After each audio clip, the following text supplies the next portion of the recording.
To assemble your folding walker, start by unfolding the walker. Flip the walker onto its side.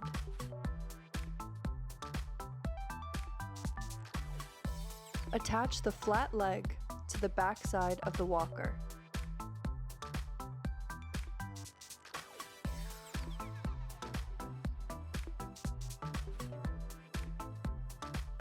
Then attach the wheel leg to the walker. Be sure the wheel is facing away from the middle. Repeat to step 3 for the other side of the walker.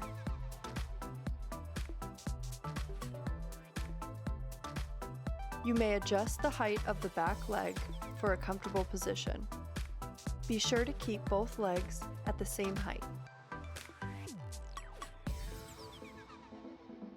To fold the walker back up, press down either of the red tabs on the center support bar and fold the side leg in according to the tab you press down.